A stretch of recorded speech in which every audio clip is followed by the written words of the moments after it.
अब जैसे हम ये श्राद्ध निकालते हैं तो श्राद्ध कहाँ से लिए हमने? अपने पुराणों से हमने श्राद्ध निकालने का जो है जो परंपरा है पुराणों से पढ़ी, पुराणों से ही हम फिर गुरु लोग बताते थे कि पुराणों में लिखा है, ऐसा लिखा, उस पुराण में ऐसा लिखा, उसने ऐसा श्राद्ध नहीं किया तो उसका पिता यूँ दुख पाए, उसने ऐसा होगा, उसके पिता यूँ दुख पाए। पुण्यात्माओं, एक रुचि ऋषि था, रुचि ऋषि, उसने वेदों को पढ़ा। वेदों में लिखा है कि मनुष्य जीवन दुर्लभ है और मनुष्य जीवन प्राप्त करके एक परमात्मा जो कुल का मालिक है उसके अतिरिक्त किसी आन उपासना नहीं करनी चाहिए, ना कोई कर्मकांड करना चाहिए, जैसे श्राद्ध शुद्ध निकालना, तीर्थ बर्मन आदि।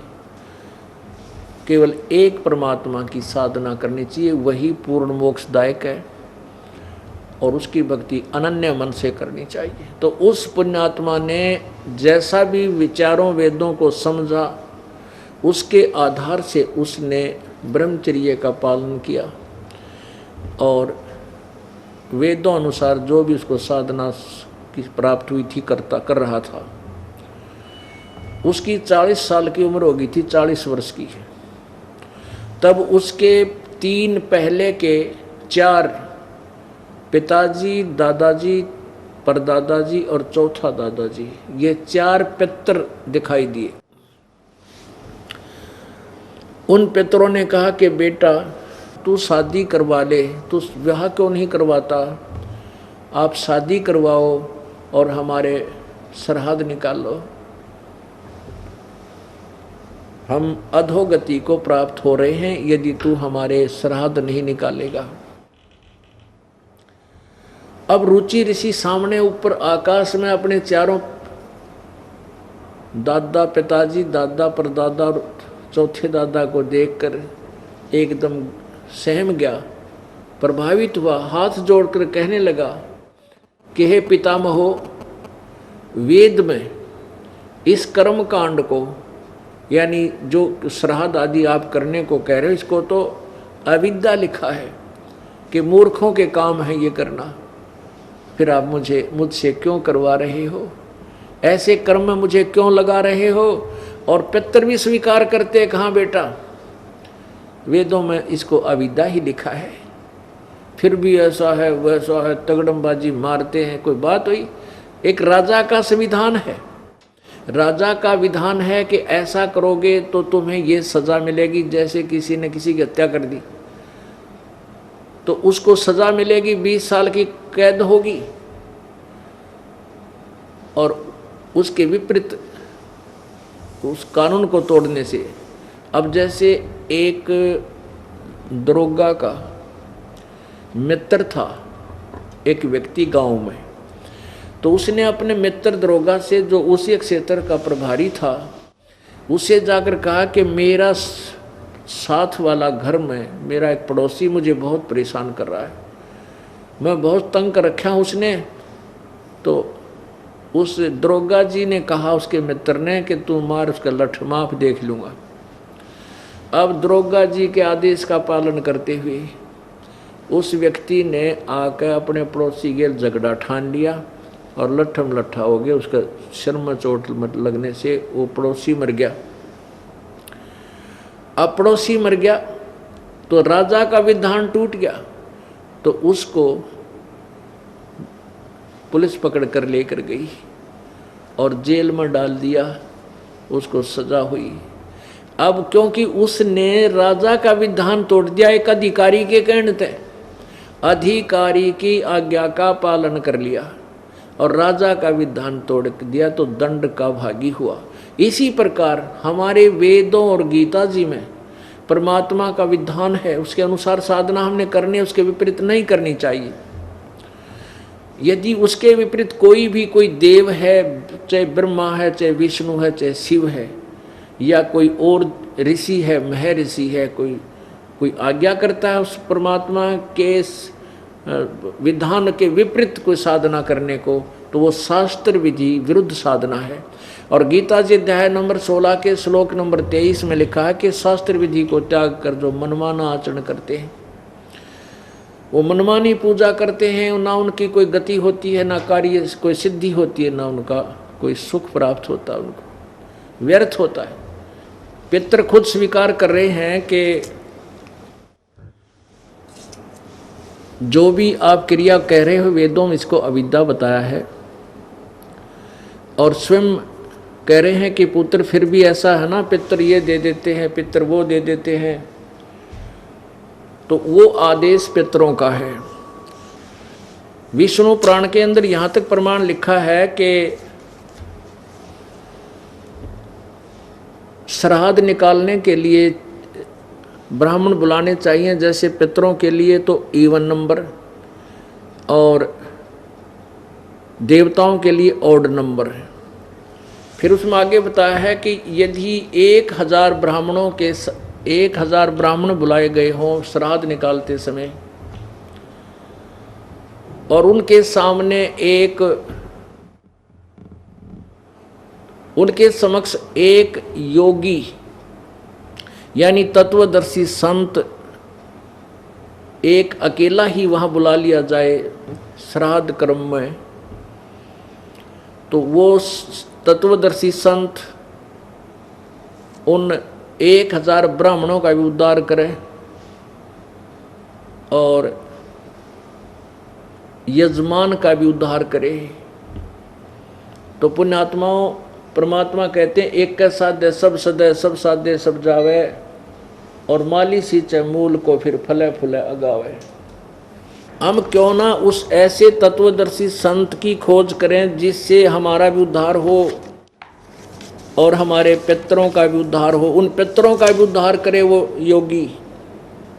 ये देखिएगा विष्णु पुराण इसके 213 पृष्ठ पे, ये है श्री विष्णु पुराण।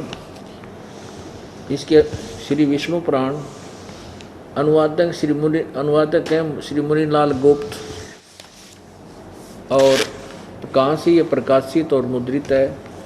गीता प्रेस गोरखपुर,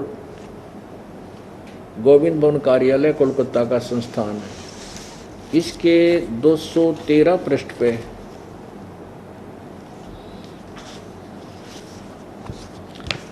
ये देखिएगा, पृष्ठ नंबर 213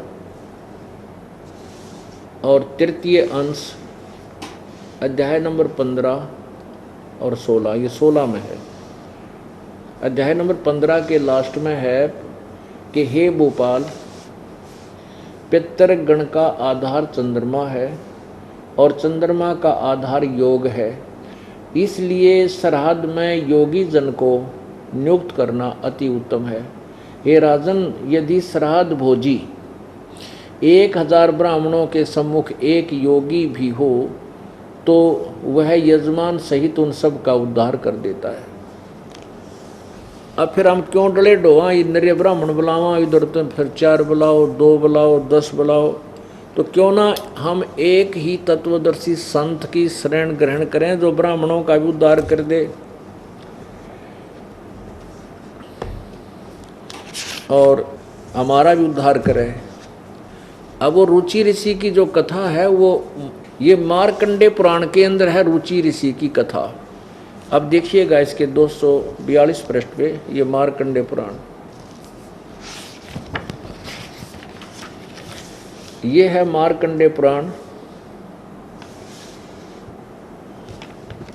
और ये गीता प्रेस गोरखपुर से प्रकाशित है। प्रकाशक एवं मुद्रक हैं गीता प्रेस गोरखपुर, गोविंद भवन कार्यालय कोलकाता का संस्थान। इसके 243 पृष्ठ पे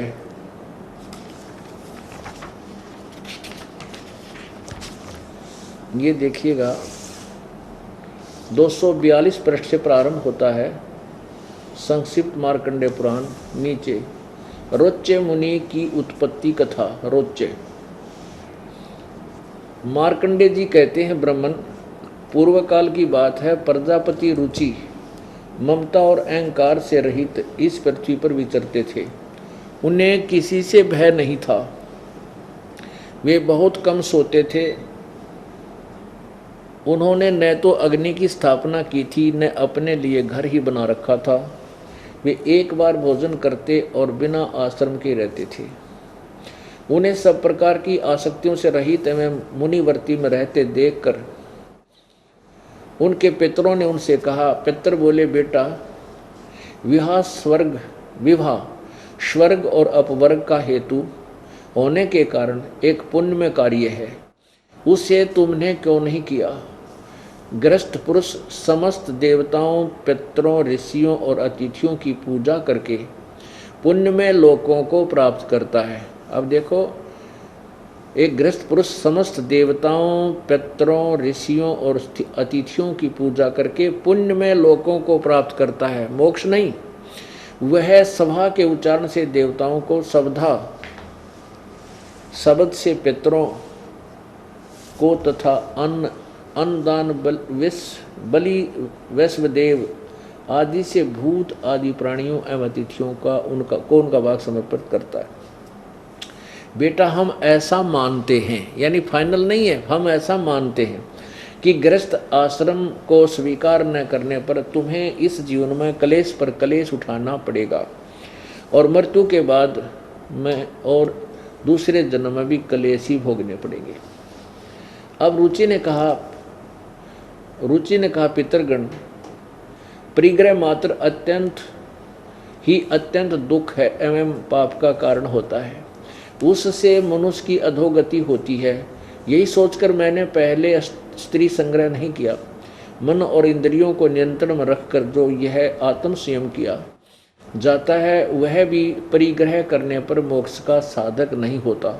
ममता रूप कीचड़ में सना हुआ होने पर भी यह आत्मा जो परिग्रह शून्य चित्त रूपी जल से प्रतिदिन धोया जाता है, वह श्रेष्ठ प्रयत्न है। जितेंद्रिय विद्वानों को चाहिए कि वे उनके जन्मोद्धार संचित कर्म रूपी पंख में न सने हुए आत्मा का ऐसे सदासन रूपी जल में प्रक्षालन करें। पितर बोले, बेटा, जितेंद्रिय होने पर आत्मा प्रक्षालन करना उचित है, किंतु तुम जिस पर चल रहे हो वो मोक्ष मार्ग नहीं है। किंतु अब क्या बताते हैं, पूर्व जन्म में किया हुआ मानव का शुभाशुभ कर्म सुख दुख में भोगों के रूप में प्रतिदिन भोगने से ही क्षीण होता है। यानी कहने का भाव कर्म तो भोगना ही पड़ेगा। आगे लिखा है, रुचि ने पूछा, पितामहो, वेद में कर्म मार्ग को अविद्या कहा है, फिर क्यों आप लोग मुझे उस मार्ग में लगाते हैं? जो मुझे तुम श्राद्ध आदि निकालने के लिए कह रहे, वो तो वेद में अविद्या कहा है, फिर क्यों आप मुझे इस पाप में लगाते हो, इस मार्ग में लगाते हो? पितर बोले, ये सत्य है कि कर्म को अविद्या ही कहा गया, इसमें तनिक भी मिथ्या नहीं। फिर कुआं में पड़ जाओ तुम। आप भी मान रहे हैं कि जो भी वेद में इसको अविद्या लिखा है इसमें तनिक भी संशय नहीं है, और फिर भी कह रहे हैं बेटा ना तुम हमारे श्राद्ध निकाल। देखिए, अब देखो, ये है वो, इन चित्र भी बना रखा है। ये रुचि ऋषि और आकाश में ये 4 पितर दिखाई दिए। ये भी पहले ऋषि थे, ये करके काम अपना कर्म बिगाड़ गए ने दुनिया के खा टिकड़े श्राद्ध कटवा का आप भी भूत बन गए, और बेटे नोर सलाह दे रहेगा ना तो भी इससे काम में आ जा। जबकि गीता जी अध्याय नंबर 9 के श्लोक नंबर 25 में लिखा है कि भूत पूजनीय भूत बनेंगे, पितरों को पूजने वाले पितर बनेंगे, और देवताओं के पूजने वाले देवताओं को प्राप्त होंगे, मेरे पूजने वाले मुझे प्राप्त होंगे। अब पितर पूजने वाले पितर बनेंगे, ये 4 पितर बन गए। वही क्रिया इनके दिमाग में गूंज रही थी, घूम रही थी, उसी को सत्य मान रहे थे। अपने पुत्र को भी उसी नरक में डालने की चेष्टा कर रहे हैं। आगे देखा, ये 244 पृष्ठ पे रुचि ने कहा, पितरो, अब तो मैं बूढ़ा हो गया, भला मुझको कौन स्त्री देगा? इसके सिवा मुझ जैसे दरिद्र के लिए स्त्री को रखना बहुत कठिन कार्य है। पितर बोले, वत्स, यदि हमारी बात नहीं मानेगा तो हम लोगों का पतन हो जाएगा और हमारी भी अधोगति होगी। तेरा गजब भैया, अरे भूत बन रे, इस तागौर के अधोगति होगी तुम्हारी, आखिर हो रही है। फिर भी नो क्या हमारी हमारे श्राद्ध निकाल दे। अब परमात्मा अपनी अमृतवाणी बताते हैं, गुरुआ गांव बिगाड़े संतो गुरुआ गांव बिगाड़े, ऐसे कर्म जीव कहला दिए ईब झड़े ना जाड़े। अब इनको कोई समझावे कि भाई ये काम ना करो, ये पत्थर मत श्राद्ध मत निकालो, तो कति नहीं मानती बोली आत्मा। नो कह देख क्या हम अपने पिताजी के लिए ये भी नहीं कर सकते? रे भले आदमी हो, जब आपके माता या पिता जीवित थे वो दिन में 2 बार तो कम से कम आहार करते थे, और अब मरने के बाद एक तरफ तो कहो वे भूखे रहते हैं इसलिए उनको आहार कराना चाहिए हैं, और वो जो 1 वर्ष में 1 दिन छठ या सातम ने श्राद्ध निकाल दिया, तो इससे सिद्ध हो गया कि तुम्हारे पिताजी तृप्त हो गए, 1 वर्ष के लिए छक गए वह। या भी अकल मार रखी हमारी। रे 1 दिन में श्राद्ध करने से क्या तेरे पिताजी का पेट भर गया? यदि तेरा पिता कौवा बन गया तो प्रतिदिन 2 रोटी तोड़ के और ऊपर छत पर रख छोटे टुकड़े बना के, तेरा पिता कौवा तो बनवा दिया इन्होंने, कम से कम उसका पेट तो भरा रहे। डेली डाल 2-4 रोटी, चिड़िया बन रहा हो चिड़िया खा लेगा, हैं भाई कोई काबर बन गया काबर बन के खा लेगा, कोई कीड़ी बन गया होगा कीड़ी का मुंह पड़ जाएगा। ये कैसे होगा कि तेरा पिताजी स्वर्ग में है और वहाँ उसको आहार नहीं मिल रहा? पितरों को स्वर्ग में कौन जान देगा, वह पितरलोक अलग होता है। तो क्या बताते हैं, गुरुआ गांव बिगाड़े संतो गुरुआ गांव बिगाड़े, ऐसे कर्म जीव कहला दिए ईब झड़े ना जाड़े। नर से तीतू पशुआ की जय गद्दा बैल बनाई, जैसे पिंड भरवाते हैं, और पिंड भरवाने से क्या होता है, भूत जूनी छूट गई और गद्दा बन गया। बता के मुक्ति करवा दी। भूत जूनी वहां छूटे है पिंड पर दान करंत, दास गरीब जिंदा कह नो मिले नहीं भगवंत। पिंड पर भरवाने थे भगवान नहीं मिलता, उसकी भूत जुनी छूट गई, पिंड भरवा दिया तो क्या बनया, वो गद्दा बन गया। फिर क्या मोक्ष करा दिया। तो क्या कहते हैं कि हमने दुख सेद्या करता हमारा पीछा छूट गया। वो पिताजी भूत बन के पितर बन के दुखी करा करता, पिंड भरवा दिया तो उसको पीछा छूट गया, वो गद्दा बन गया। कहते हैं फिर पीछे तू पशुआ की जय गद्दा बैल बनाई, ये 56 भोग कहाँ मन बोरे, कि तक कुरड़ी चरणे जाई।